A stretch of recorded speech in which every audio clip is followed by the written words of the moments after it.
Since CBS News Path consumer correspondent Evan Moon joins us now. So what is behind the spike? Yeah, so a lot of this comes down to enforcement by the FCC, believe it or not. I actually spoke to the CEO of an app that looks to block robocallers, and he said that when the FCC has a major bust or crackdown, they see these calls go way down. Now, I learned something today. There are actually 3,000 phone carriers in the U.S., which is odd. We think of the big three. Yeah. I mean, Verizon, AT&T, and T-Mobile, excuse me. There's all these small carriers, apparently. It's very easy to become a carrier, and they're a gateway for these robocallers, for the bad guys. So part of it is the FCC making a case to crack down and get some of these bad guys, and part of it is regulation. The FCC is trying their best to make it harder to become a small carrier. You can't just be a phone carrier out of a P.O. box in Wyoming. So those two things will help robocalls come down. Are all of these robocalls scams? Most of them, yes. And you have to be vigilant because, I mean, again, we saw 4.3 billion in 1 month. Now, I do want to caveat with the fact that a couple years ago, we were seeing 6 billion in a month in 2019. Now we're seeing 4.3 billion. Some of them, you know, you'll get the political calls as the midterms heat up. So they're not always directly targeting money. Maybe it's just for your data. But most of them, yes, they're trying to gain something from you.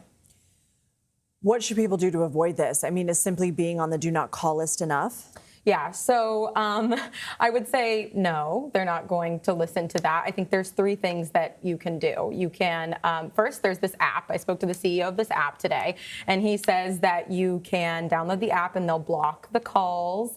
You also might just want to be aware of AI. AI is becoming more and more common. You'll hear about AI voices, your grandma getting a call that your grandson's needing money, he's in trouble. Take a beat, maybe have a code word with your family. It's like low-tech tricks to keep yourself safe. And quickly, you also talked about who could be most susceptible to these. Yes, exactly. So I think we're seeing a change there. Actually, 50% of robocalls last month were for pre-approved loans. You qualify for this much amount of money, give us some information. Now, why this matters is because they're targeting all ages, any adult, sometimes young adults. This is different from when they used to just target the elderly with Medicare and Medicaid scams. So now they're targeting everyone, and they're kind of becoming like, okay, everyone needs money right now. So they're acting on that. Now, we did speak with that YouMail CEO, that app, and he spoke a little bit about how they're targeting people. I want to toss to some of that sound.